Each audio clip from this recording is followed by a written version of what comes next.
AIMIM के supremo Asaduddin Owaisi 18 और 19 मार्च को सीमांचल अधिकार यात्रा निकालने वाले हैं। उसकी तैयारी हो रही है। सीमांचल इसलिए महत्वपूर्ण है AIMIM के लिए क्योंकि 2020 में उनके 5 विधायक इस क्षेत्र से जीते थे, जिसमें से 4 RJD में शामिल हो गए। तो एक तो अपनी वजूद वहाँ बचाने की कोशिश है, दूसरा महागठबंधन की अभी रैली हुई थी तो उसका एक जवाब भी है। और उसके लिए AIMIM के प्रदेश अध्यक्ष अख्तरुल ईमान का कहना है कि तेजस्वी यादव जब विपक्ष में थे तो सीमांचल के दौरे पर वादा किया था सीमांचल विकास आयोग बनाने के लिए, लेकिन अब उप मुख्यमंत्री हैं, सरकार में हैं, लेकिन उस वादा को भूल गए हैं। तो AIMIM इसे मुद्दा बनाएगा। दिल्ली और पटने दोनों जगह की सरकारों ने हमेशा ठगने का काम किया है। आजादी के 75 साल हो गए, देश और राज्य के दूसरे क्षेत्रों में जो विकास हुआ है उसकी कोई झलक सीमांचल में नहीं दिखती। सीमांचल गरीब है, सीमांचल पिछड़ा है, बाढ़ से प्रभावित है, कटावग्रस्त लोग हैं, यहाँ पर नौकरी में हिस्सा लोगों के कम है, आर्थिक स्थिति अच्छी नहीं है, मजदूरों का प्लान है, ह्यूमन ट्रैफिकिंग हो रही है, पानी की खराबी है, लोग बीमार हैं और इनके उपचार का भी कोई उपाय नहीं है। इन्हीं तमाम तर मुद्दों को लेकर पिछले दिनों से MIM सीमांचल डेवलपमेंट काउंसिल की बात कर रही है और धारा 371 के तहत सीमांचल डेवलपमेंट एरिया बनाने की बात कर रही है। और ये बात लड़ाई आगे तक हमारी चल रही है। और पिछले इलेक्शन में राजद के नेता और वर्तमान समय के डिप्टी चीफ मिनिस्टर जनाब तेजस्वी यादव जब इस इलाके में आए तो उन्होंने कहा कि इस इलाके के पिछड़ेपन को मैं देख रहा हूं और मेरी सरकार बन जाएगी तो हम सीमांचल डेवलपमेंट आयोग का गठन करेंगे। हुकूमत बने हुए 7 महीने से जायद हो गए, लेकिन अब इनको ये बात याद नहीं है। नीतीश जी ने कहा कि मैं इंसाफ के साथ तरक्की कर रहा हूं और इन 17 सालों में सीमांचल का इंसाफ नहीं हुआ। इन्हीं मुद्दों को लेकर हमारी लड़ाई चल रही है। सीमांचल के लोग उठ खड़े हुए हैं कि सिर्फ हम टैक्स दें और दिल्ली में पटने में बैठकर लोग ऐश करें, हम वोट दें और लोग सरकार बनाए, वो नहीं चलेगा।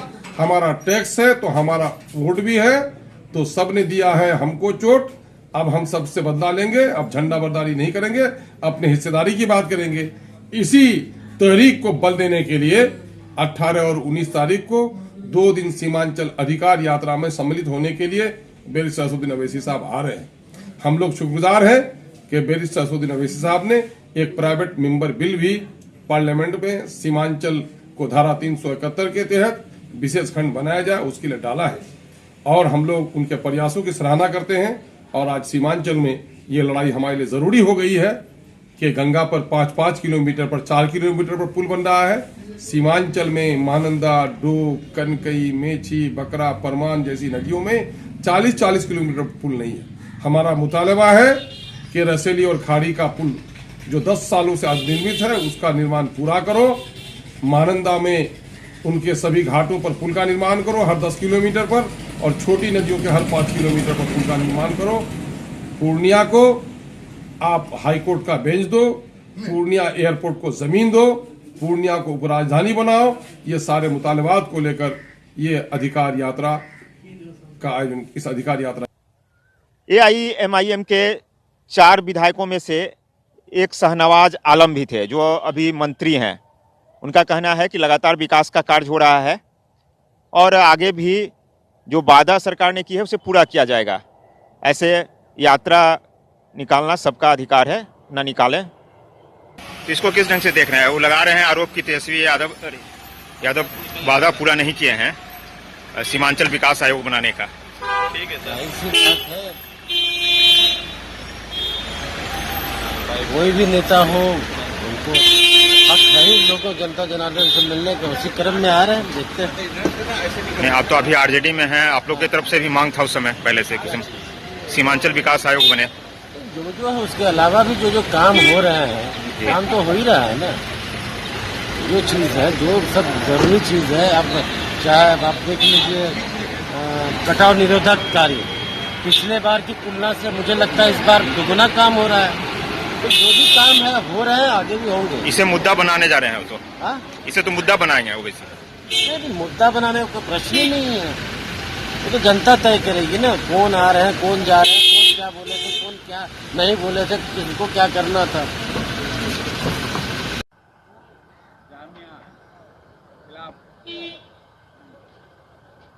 महबूब साहब जी, AIMIM का रैली है 18-19 मार्च को सीमांचल में, इस रैली को किस ढंग से देख रहे हैं? ओवैसी साहब पॉलिटिक्स कर रहा है वो, उसी हिसाब से रैली है ये। हम किसी भी सांप्रदायिकता की ग्राउंड पर किसी रैली, किसी पहलकदमी की हम निंदा करते हैं। देश के हित में, जनता के हित में, हमारा बिहार के हित में सांप्रदायिक फांसीवाद के खिलाफ जो हमारी लड़ाई है, इस लड़ाई को मजबूत किया जाए और उनकी गतिविधि से सांप्रदायिक फांसीवादी को ताकत मिलती है। जो कह रहे हैं कि सीमांचल अधिकार रैली है, बिल्कुल सीमांचल के लिए हम लोग लड़ रहे हैं, हम तमाम लोग लड़ रहे हैं, पूरी जनता लड़ रही है। सीमांचल में उसका क्या मतलब एक अधिकार है क्या? कहाँ गए उनके 4 विधायक? वही तो कह रहे हैं। तो कहाँ गए 4 विधायक उनके? तो कह रहे हैं कि सरकार ने अरे किसी जाति कौम के नाम से उनको गुमराह करके चुनाव लड़ना या राजनीति करना ठीक बात है? कह रहे हैं सीमांचल पिछड़ा है, इसलिए हम लोग। भाई सीमांचल पिछड़ा हम लोग बोलते हैं, सीमांचल डेवलपमेंट बोर्ड बनाएगी सरकार, हम लोग बोल रहे हैं, हम लोगों ने दिया नारा। सीमांचल का नाम लेने से वो लेकिन पूरा नहीं की सरकार। सरकार करेगी, सरकार के पास बहुत परेशानियां हैं, फंड कटिंग हो रही है। मैं तो कह रहा हूँ कि सीमांचल में जो अलीगढ़ यूनिवर्सिटी की शाखा बन रही है, आज मेरी बात हुई सीएम से, सीएम ने 234 एकड़ जमीन दे दी, तो केंद्र की सरकार से उनकी दोस्ती है, गलवाइयाँ है, तो क्यों नहीं वहाँ हो रहा है शाखा? तो कर रहे हैं बात। खतरा है आप लोग को? जी, ओवैसी से खतरा है? ओवैसी से मुझे कोई खतरा नहीं, डज नॉट मैटर।